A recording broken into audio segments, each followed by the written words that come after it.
Então, minhas irmãs, meus irmãos, sintam-se todos fraternalmente abraçados para mais uma noite de nossos estudos.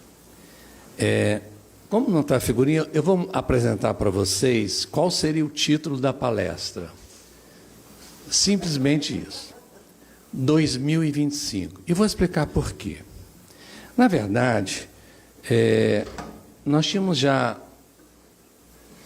combinado a palestra de sábado por uma necessidade, quando Leonira entrou em contato nos perguntando sobre a possibilidade de fazermos a palestra sexta.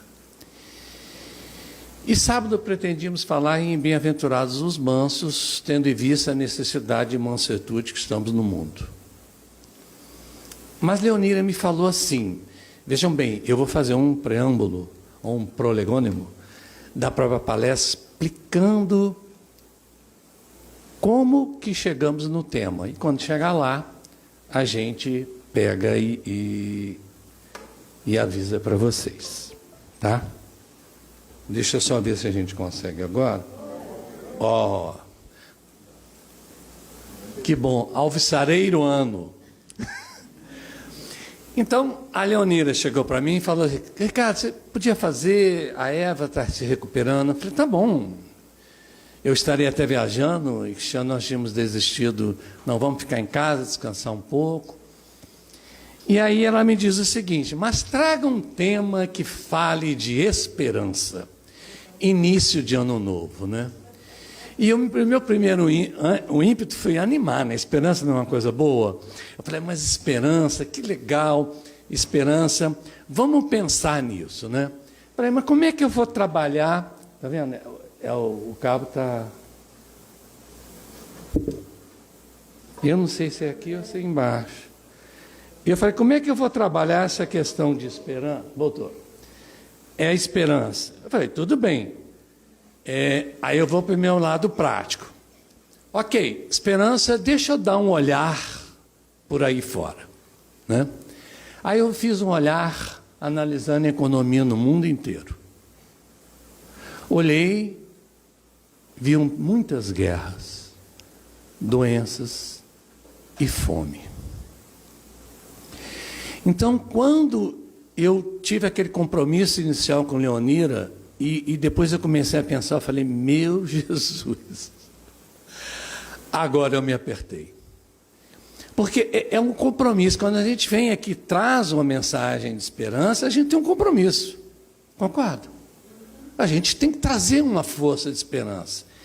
E quando eu fiz essa análise com toda sinceridade, o sentimento que eu tive foi muito medo.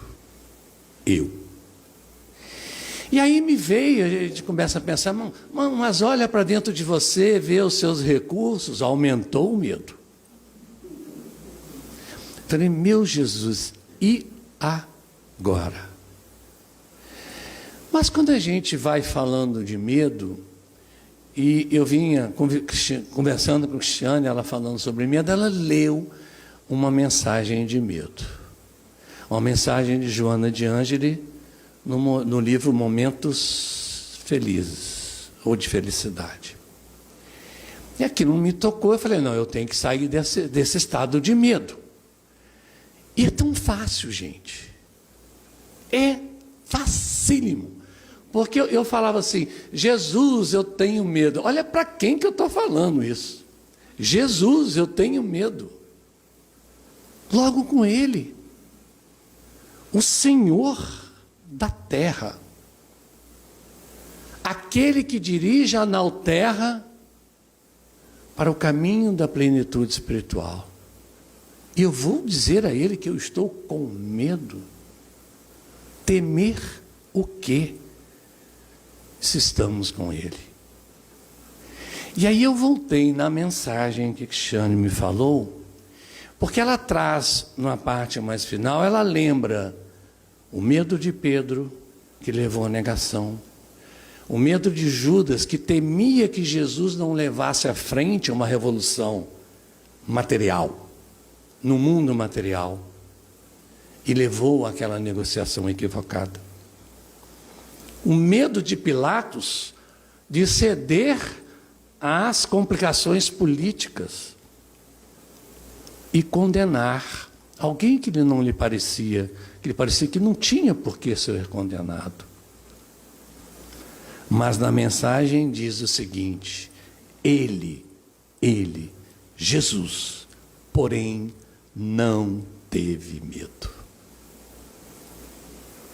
Ele se entrega sem esboçar medo algum, sem esboçar a mínima revolta, em plena confiança de que seja feita a vontade do Pai. Pensa e busca-o, libertando-se do medo e seguindo-o em consciência tranquila, por cujo comportamento se sentirá pleno em harmonia. Não podia eu ter mais espaço para o medo. E se a gente tem medo, usamos aquela máxima: vai com medo mesmo. E com medo mesmo eu comecei e falei: mas como eu vou fazer? E eu tenho uma secretária que me ajuda muito. Veja bem, olha, secretária. Eu uso a inteligência artificial nas minhas consultas e muitos, porque pela minha formação na parte tecnológica também. E eu falei, vou pesquisar um pouco do que temos no mundo sobre isso. Agora com esperança. Agora sim com esperança, porque eu sei quem está guiando essa nau. É Jesus. Então, como se diz, segue o homem. Segue o mestre. Vamos segui-lo. E comecei a pensar então, vamos trabalhar 2024 e 2025. E aí aquele título que estava 2025, eu comecei a pensar assim, tá bom, vamos falar Feliz 2025. Vi essa mensagem do Feliz Olhar Novo e ela me incomodou. Um Feliz 2025, como é que eu poderia dizer isso?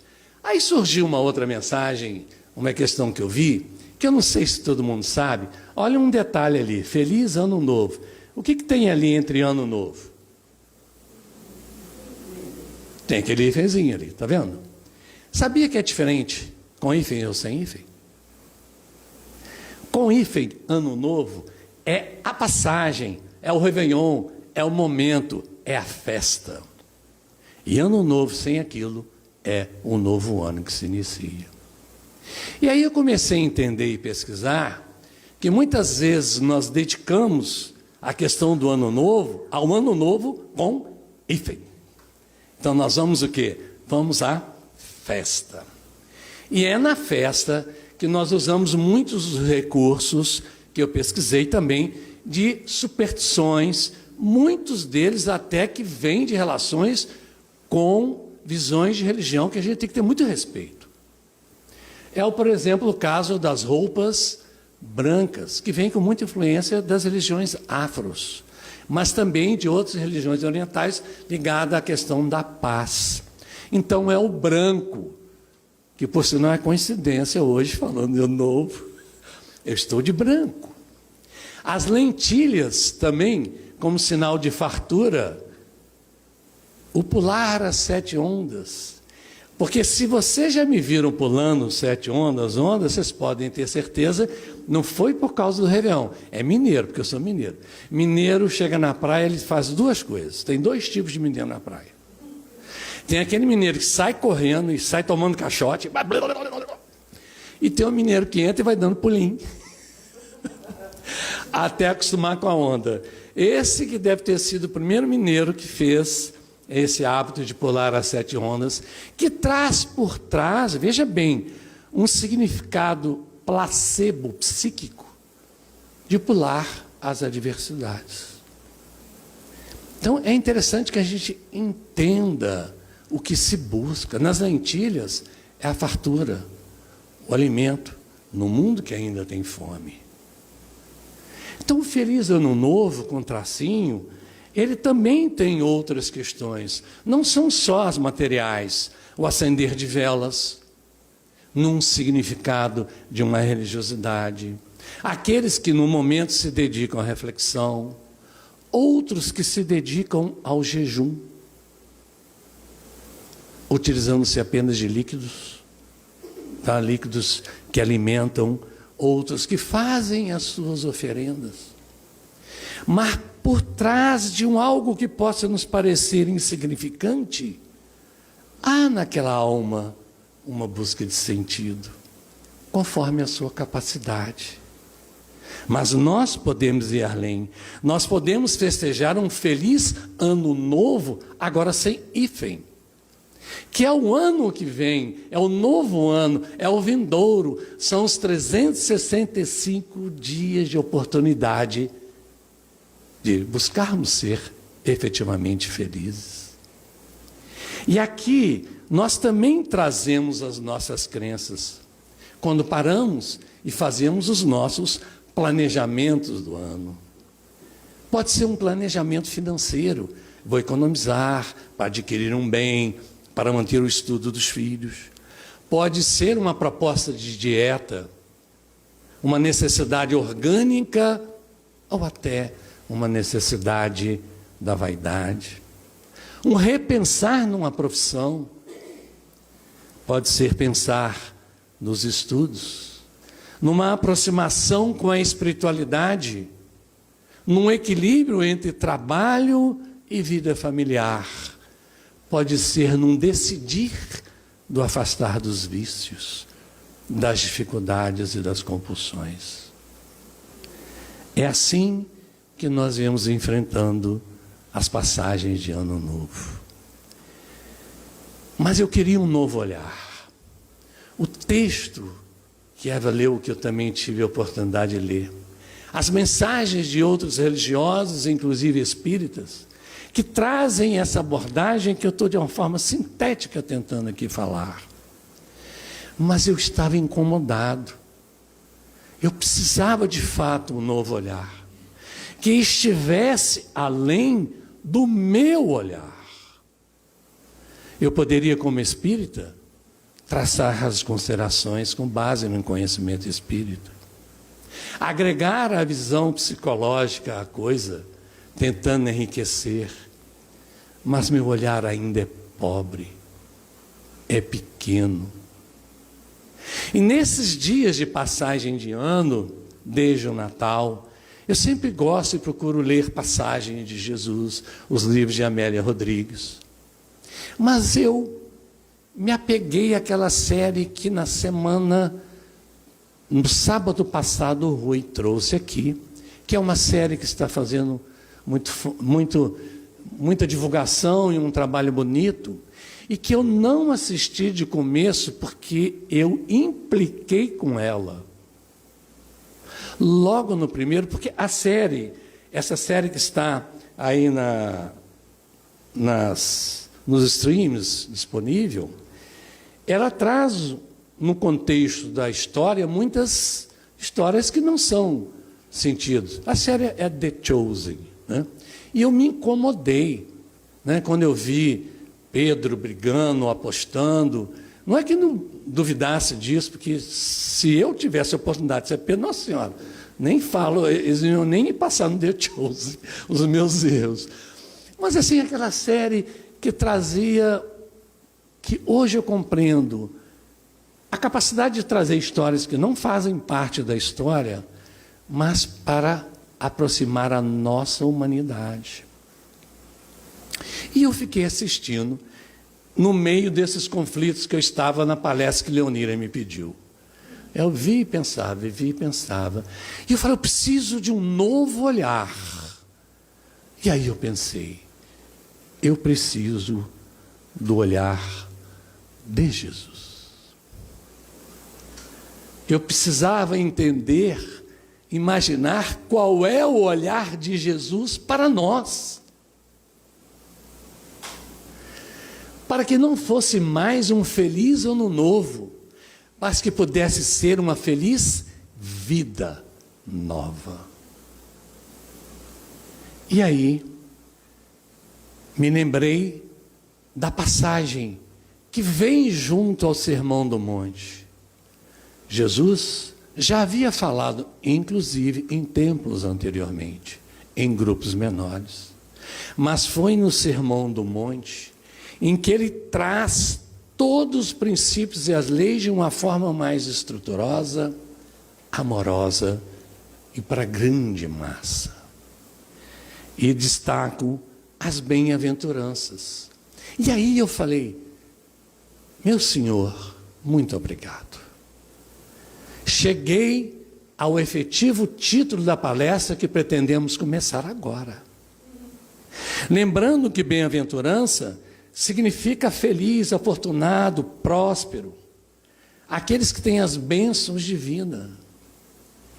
Então Jesus não diz assim, felizes na nossa linguagem, até porque há toda uma tradução, vem do aramaico, mas nós lemos assim, bem-aventurado seja 2025. E quando eu pensei, eu preciso, Senhor, de um ano bem-aventurado, muito além de tudo isso que a gente pede, de tudo isso que a gente precisa dentro das nossas necessidades que estabelecemos em nossas vidas. Eu queria algo mais. Então, com o objetivo de nos inspirar a acolher esse ano com as virtudes das bem-aventuranças, precisamos, então, ouvir agora o mais belo poema enunciado em todos os milênios e milhares de anos da Terra, que é as bem-aventuranças. Bem-aventurados os pobres em espírito, porque deles é o reino dos céus. Jesus, a olhar aquela multidão, que podemos ser nós agora. Talvez naquele momento me fosse mais fácil abraçar as armas da águia, ou as vestes negras e brancas da religiosidade ferrenha que submetia aquele povo. Mas me imaginando na multidão, entendendo o valor da humildade, da simplicidade. Bem-aventurados os aflitos, porque eles serão consolados. Ó Senhor, creio eu que das bem-aventuranças, se perguntarmos às pessoas, a maior parte vai se lembrar dessa. Bem-aventurados os aflitos, porque aflitos somos, aflitos estamos, mas somos consolados. Bem-aventurados os mansos, porque eles herdarão a terra. Bem-aventurados os que têm fome e sede de justiça, porque serão saciados. Bem-aventurados os misericordiosos, porque eles receberão misericórdia. Bem-aventurados limpos de coração, porque eles verão a Deus. Bem-aventurados pacificadores, porque serão chamados filhos de Deus.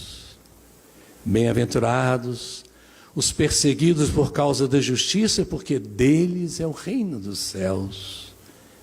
Bem-aventurados sois vós, nos disse o Mestre, quando vos injuriarem e perseguirem e disserem todo mal contra vós, por causa de mim.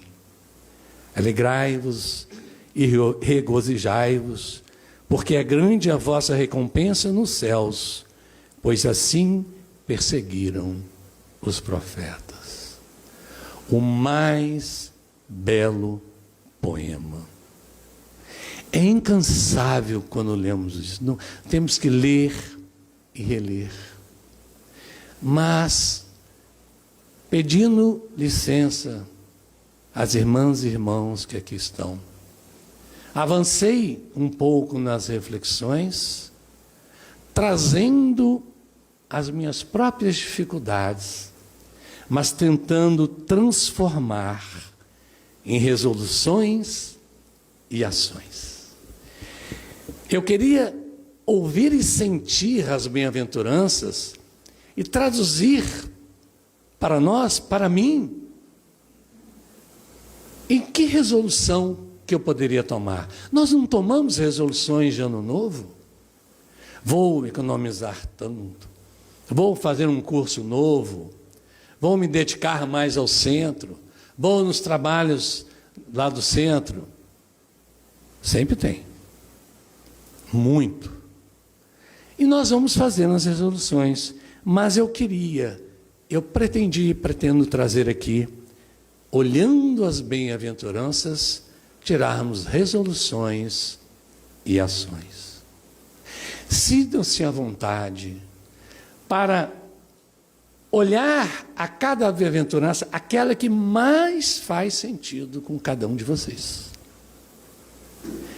E aí sim, olhem com muito carinho a proposta de resolução, para transformarmos no nosso estado espiritual numa proposta de ação.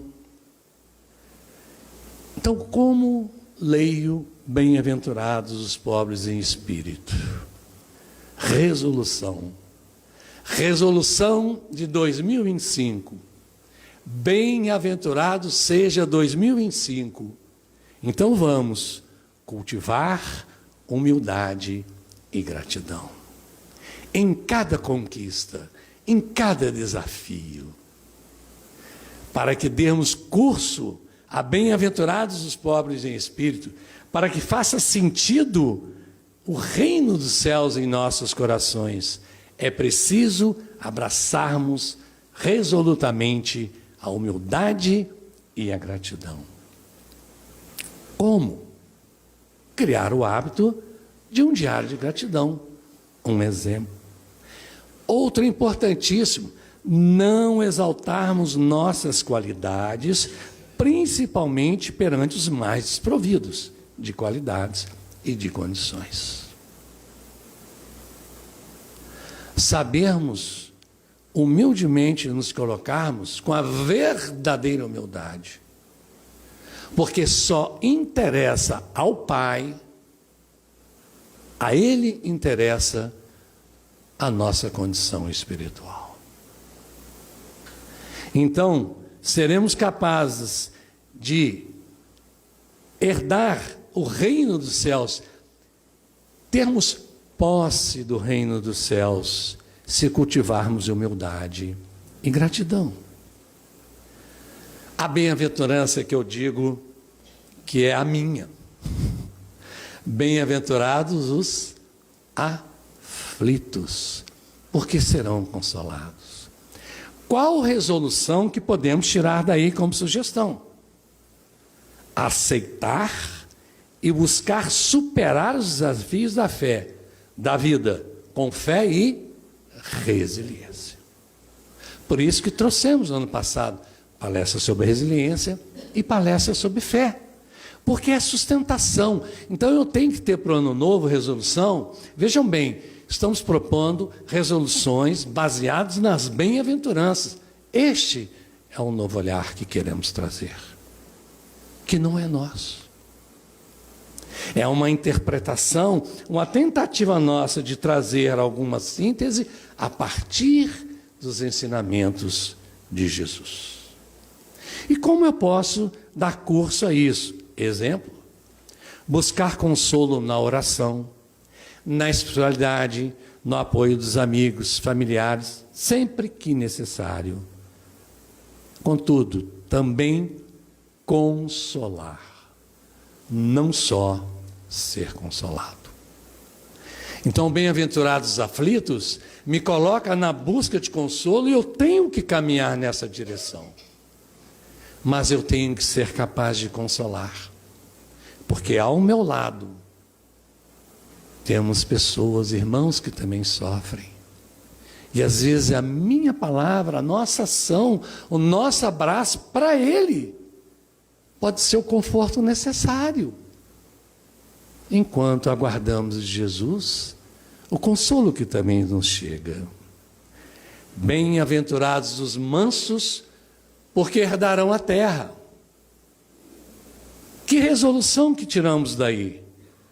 Praticar paciência e autocontrole. Evangelho na prática. Respondendo com serenidade em situações desafiadoras. Então, é eleger para o ano a prática da paciência e do autocontrole. Isso é resolução, gente. Isso é resolução, é escolha. É a nossa ação construindo a bem-aventurança do ano e na vida. Pois o Sermão da Montanha é uma síntese dos ensinamentos da lei maior. Exemplos: perante a impossibilidade, parar e respirar. Aquela reação impossível que nos dá aquela vontade, sabe? Aquilo quando sobe aquele calor, respira. Ou então, está calor, bebe o quê? Bebe água. Vai falar, enche a boca de água para abafar esse calor. E antes de agir, reflete nas atitudes. Nós agimos e pensamos depois. Mas não só aprender a ouvir mais antes de falar ou agir. Normalmente nós não fazemos isso, não. A gente fica guardando a oportunidade de falar o que a gente quer. Na mínima deixa, a gente pega e faz o quê? Pimba, coloca o discurso. E não ouvimos. Não percebemos a dor do outro, a queixa, o pedido, o clamor, a dúvida, ou até mesmo não percebemos a manifestação de ignorância no sentido de ignorar as coisas que já temos conhecimento e que deveríamos então saber perceber no outro a necessidade que um dia nos foi presente e que ainda se faz presente em nossas condutas. Bem-aventurados que têm fome e sede de justiça, porque eles serão saciados. Qual é então uma resolução? Contribuir para um mundo mais justo e fraterno. Olha, está tendo guerra lá, sei que estão tendo inúmeras guerras. O que posso eu fazer para contribuir para um mundo mais justo e fraterno? É interessante, lamentavelmente interessante, quando alguns conflitos de guerra começam, como o da região da Ucrânia, há uma mobilização em oração, em prece, que não resiste à capacidade do homem perseverar no equívoco. O equívoco persevera e nós nos distanciamos da oração. Afinal, não é aqui. Não são nossas mães que estão perdendo os filhos. Não são filhos que estão sendo tirados de suas famílias. Não são. Como então contribuir para o mundo? Engajar-me em ações sociais e na prática da caridade. É compromisso. É compromisso. Eu sempre me lembro de uma história do Divaldo, de uma irmã espírita, que encontrava ele e falava: Divaldo, vou resumir para quem conhece a história, me permita falar em síntese e ao sabor da minha lembrança. Mas ela dizia: Divaldo, eu desejo daqui a uns tempos ir lá para a mansão para ajudar. Passaram-se os anos: Divaldo, está chegando a hora que eu irei para a mansão. E o tempo passa e ela sempre diz: irei para a mansão. Até que um dia de volta, minha irmã, agora não está precisando mais não. Vai dar mais trabalho do que a capacidade de trabalhar. Vai esperar que momento da vida para poder contribuir? Isso afirmo eu agora. Então tem que também em nos engajarmos na prática de caridade e também praticar a verdade e a equidade. Veja bem, começando por atitudes justas e gentis no dia a dia. nós falamos em mansuetude, nós compreendemos a necessidade dessa mansuetude, da pacificação, mas não somos pacíficos. Não somos. Eu sei que eu não sou. É uma luta que felizmente vem dando certo. Não que a luta se extinga, mas pelo menos assim, eu diria que se eu todo dia eu bato na minha consciência e falo, não, tá bom, né? Deu para ir. E vamos usando a gentileza, vamos usando as atitudes justas. Bem-aventurados os misericordiosos, porque eles receberão misericórdia. Essa é uma bem-aventurança que nós sempre pedimos na segunda parte. Nós sempre pedimos o quê? Misericórdia, mas nós não somos tão misericordiosos assim. Vamos então à resolução: praticar o perdão e a compaixão. Isso é resolução de ano novo, sabia? Eu pesquisei com a minha secretária quais são as resoluções mais comuns. Identifiquei essas que lhe apresentei: profissão, até de equilíbrio entre vida pessoal e profissional, hoje se fala muito isso, reatar relacionamentos, mas assim, explicitamente praticar o perdão e a compaixão, eu não achei. E quando Jesus nos fala de felicidade e bem-aventurança, ele nos diz: bem-aventurados os misericordiosos. Eu quero um ano bem-aventurado, preciso praticar o perdão e a compaixão. Como? Exemplo de ações: trabalhar internamente, intensamente, para perdoar eventos passados, libertando-me de mágoas e de rancor. Ah, mas ele fez isso. Olha o que está escrito aqui: libertando-me de mágoas e de rancor. Entenderam? Nós consideramos o perdão muito condicionado à justiça e esquecemos que a justiça, a plena justiça, é a justiça de Deus, que é bem diferente até do que nós imaginamos dela. Porque às vezes a gente fala o seguinte: não tem problema não, Deus castiga, né? Aí a gente delega ao poder maior, fala assim, vamos ver, eu me vejo na incapacidade de ir lá cobrar, aí eu vou para lá, ó, faço uma reclamação formal, senhor, castiga aquele ali, achando que a justiça de Deus é assim, esquecendo a nossa própria necessidade de misericórdia. Porque bem-aventurados os misericordiosos, porque receberão o quê? Misericórdia é condicionante. Eu preciso perdoar, assim como eu preciso de quê? De perdão. Então, na minha ótica, eu peço perdão pelo meu equívoco e busco me redimir das minhas atitudes.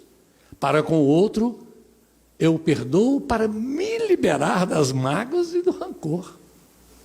É uma questão de mim para comigo, porque é de mim para com Deus. É muito mais além.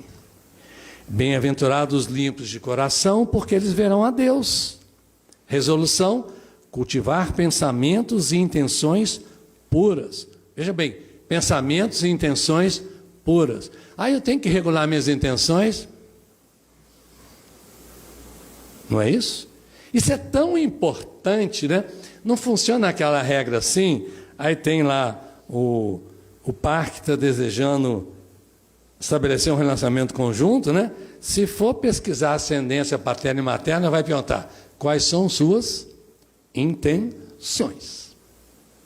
É da natureza, nós sabemos, nós avaliarmos pelas intenções, mas quais são as minhas? Eu mantenho coerência entre, eu vou incluir algo aqui, o que sei, o que penso, o que falo e minhas atitudes? Faltou aqui, coerência entre o que já sei, o conhecimento que eu já tenho, é coerente com o que eu penso, com minhas palavras e minhas ações? Então, vamos evitar ações, evitar julgamentos e fofocas. O que é fofoca? Fofoca é uma informação que não serve para nada. E você quer definir isso? Quer definir fofoca? Não é só que fala. Informação que não serve para nada. Isso é o quê? É fofoca. Então a gente tem que se esforçar para ver o melhor em cada pessoa. Meu filho, Luiz Felipe, ele me dá aula lá em casa todo dia, diz, olhar o melhor de cada pessoa. E quando eu vou, já contei, vou repetir, quando eu vou falar com a coordenação, senta aqui, meu filho, eu vou falar com o coordenador para saber como estão os professores, qual é o problema desse professor. Ele, pai, peraí, ele é bom nisso, é bom naquilo. Bom, mas o pessoal está reclamando disso. Mas é o jeito dele, ele tem isso de bom, ele sempre olha o lado bom. Buscar um propósito maior nas minhas ações, alinhando a valores espirituais. Então, veja bem, para que eu possa ver a Deus, eu tenho que estar alinhado com os valores de quê? Espirituais. Não é que eu não precise dar conta das minhas responsabilidades materiais. Se não fosse preciso dar conta delas, eu estaria desencarnado. O espírito que não tem mais necessidade nenhuma, nem de aprender ou de dar conta no mundo material, ele ganha a ficha de revolta, pode voltar. E vai dar conta das questões no plano espiritual. Então é necessário estabelecer valores espirituais. Bem-aventurados pacificadores, porque serão chamados filhos de Deus. Resolução. Prática, promover a paz em todos os ambientes. Chego no trabalho, tem uma discussão. O que eu faço? O que houve? Não, a fulana é sempre assim. Não, tinha que... Sabe aquele famoso tinha que ser? Um dos que eu mais escutava no trabalho. Tinha que ser. Quando a gente então tem cargo, trabalhava no cargo na direção da universidade, e tinha algum conflito, o maior problema do conflito é que 90% das pessoas, elas empilhavam o conflito. Você ia conversar com alguém para ter uma clareza, e ela escolhia um lado. O outro escolhia outro lado.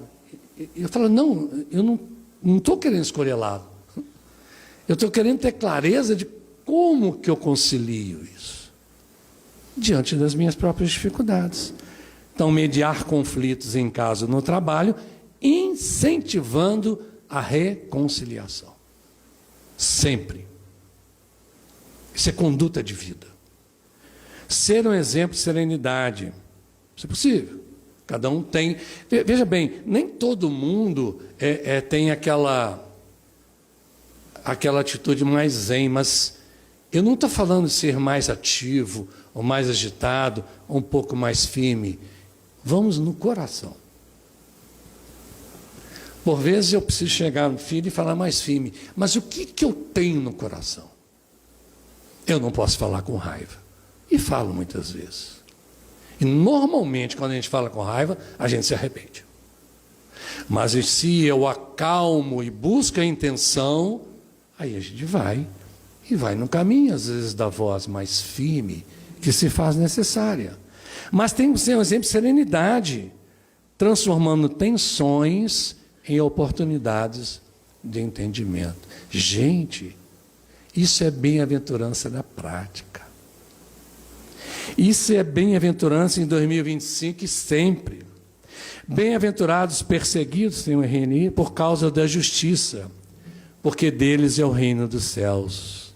Resolução: perseverar nos valores espirituais, mediante as dificuldades, as adversidades.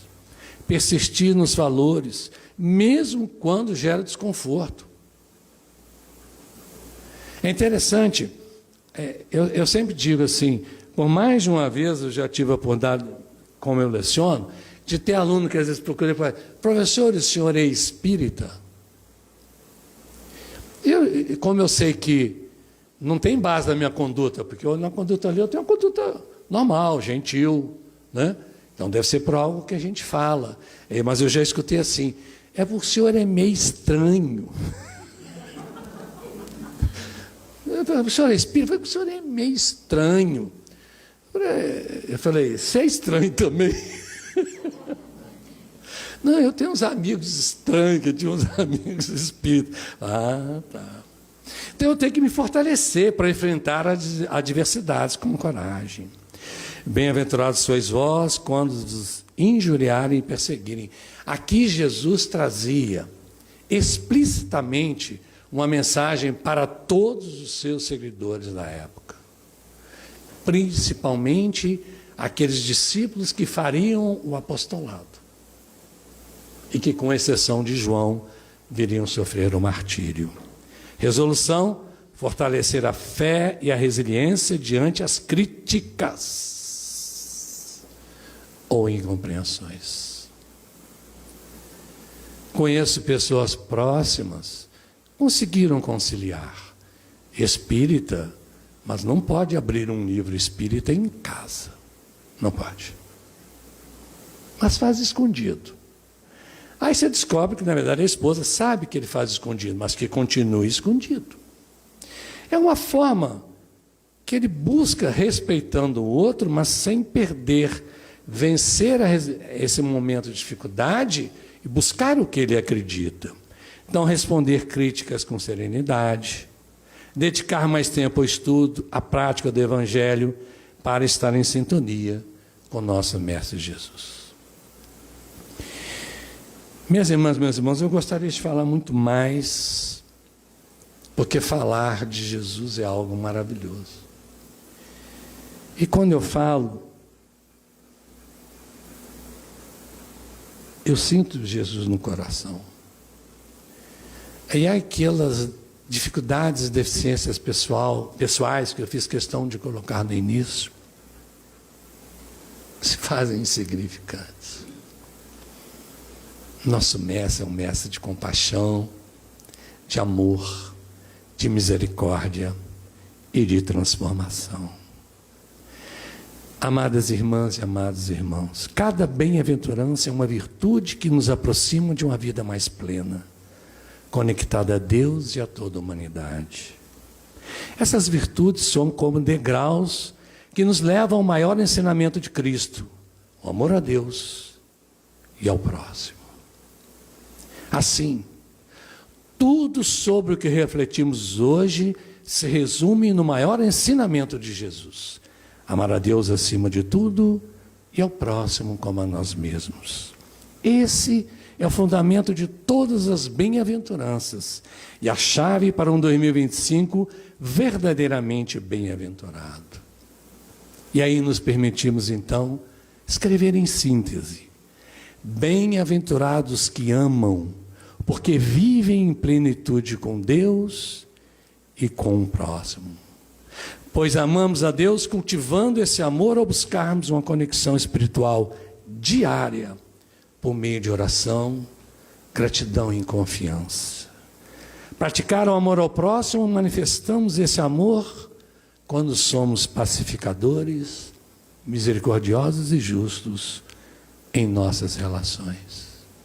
E também praticamos o amor a nós mesmos, quando expressamos esse amor ao nos cuidarmos e reconhecermos o nosso valor como filhos de Deus que somos.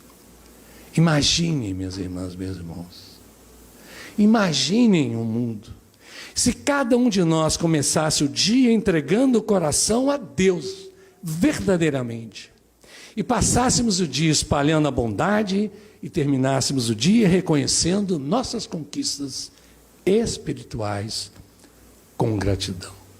Que transformação poderíamos criar em nossas vidas e ao nosso redor.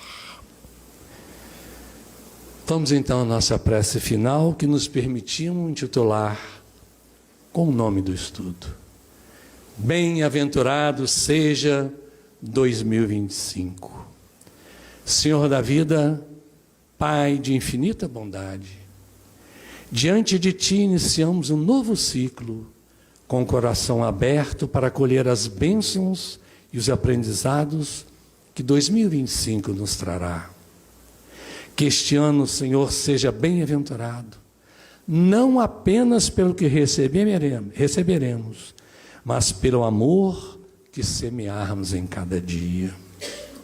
Ensina-nos então, Senhor, a viver as bem-aventuranças em nossa jornada, que sejamos humildes para reconhecer Tua presença, mansos para agir com paciência e compreensão, justos para defender a verdade, misericordiosos para perdoar e acolher, pacificadores para construir harmonia onde houver conflito.